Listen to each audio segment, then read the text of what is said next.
Obama is a radical communist, and I think it's becoming clear. That's what I told people in Illinois, and now everybody realizes it's true.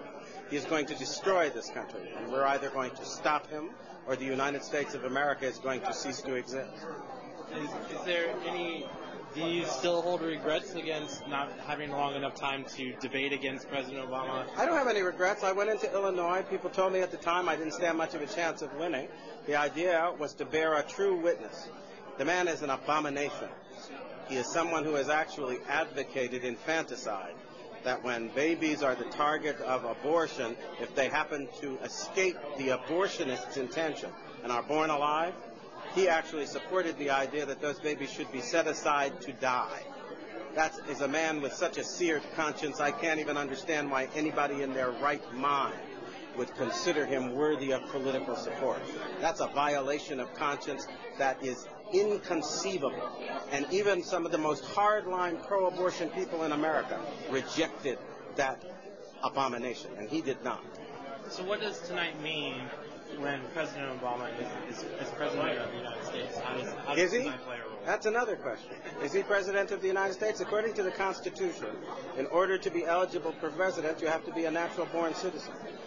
He has refused to provide proof that he is, in fact, a natural-born citizen. And his Kenyan relations say that he was born in Nairobi at a time when his mother was too young to transmit U.S. citizenship. So I'm not even sure he's President of the United States. No, that's not a laughing matter. Neither are many of our military people now who are going to court to ask the question, do we have to obey a man who is not qualified under the Constitution? We're in the midst of the greatest crisis this nation has ever seen.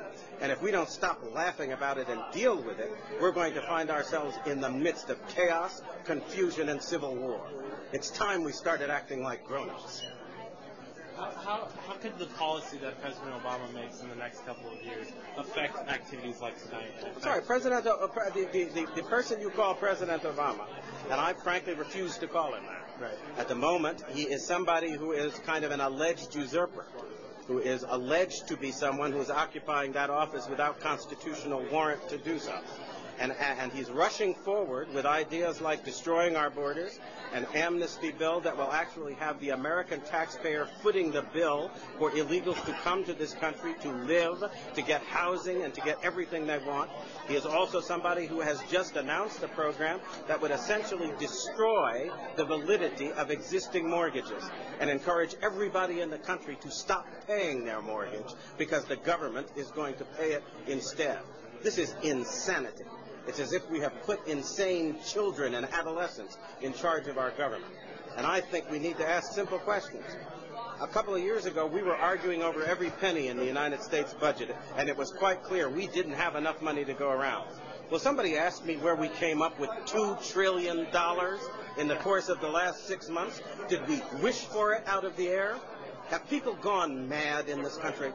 You don't have that money.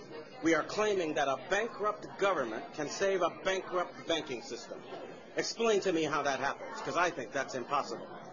And the fact that we have just elected an individual who may or may not be qualified, and he presents silly ideas like this and says, let's move forward now, and we're all acting like the laws of economics have been repealed, and we can actually afford to foot the bill with money nobody's got. This is insane. It's got to lead to the collapse of our economy, and it's going to.